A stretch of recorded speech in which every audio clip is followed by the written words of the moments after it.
What's up, guys?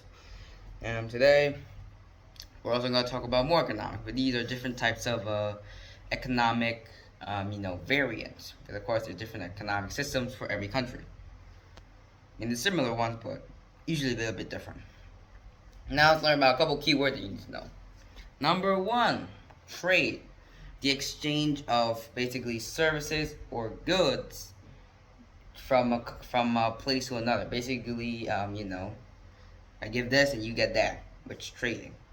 Then of course there's domestic trade. Domestic trading is basically means that you're trading from within the same country's borders. For example, if I decide to send this to my friend down in Saigon, it's domestic trading because he gives me money and he gets the stuff, but we're still in the same country's borders.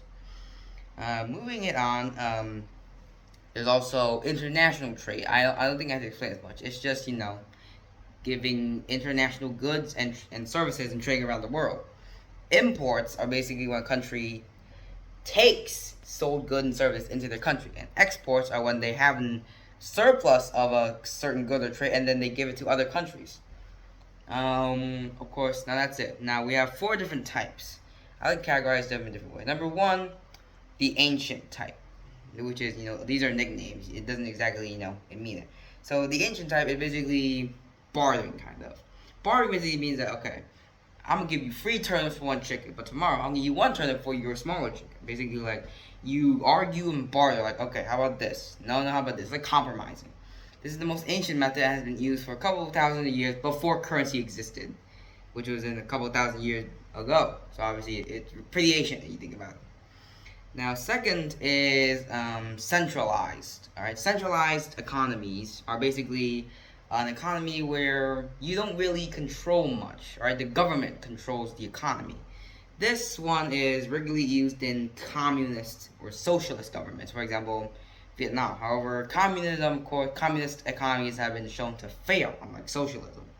So, examples of communist systems are China, North Korea, and the former Soviet Union, which is now, Russia and 21 independent states. Third, this one is a theoretical one. This is a free economy. Free economies are basically, okay, the government has no deal with the economy, right? You can do whatever you want. Just make money. This is theoretical because, well, obviously, you need some sort of higher up watching you because, well, if you let anyone make money in any way without interfering, obviously they're going to resort to illegal ways of making money. And last but not least is a mixed economy. Mixed economies are the most common. This would be like, okay, the government controls some, you can own this, and you can make it like that. But it has to be legal and following the country's rules. So basically, it's the most popular type of economy because, well, it actually kind of works. For example, the United States has a mixed economy.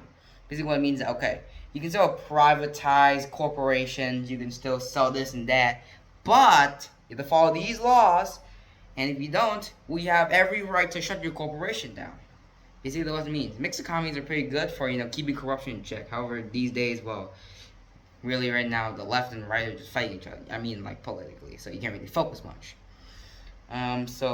Yeah. Today's video was rather short, but either way, we talked about the different types of economic systems, how some fail, some are theoretical because, well, we can't really trust each other with that, and some which work because, well, we have limitations. However, it's not too limited for everyone to, just not be able to get rich. So, yeah, thanks for listening to my video. Goodbye. See you next time.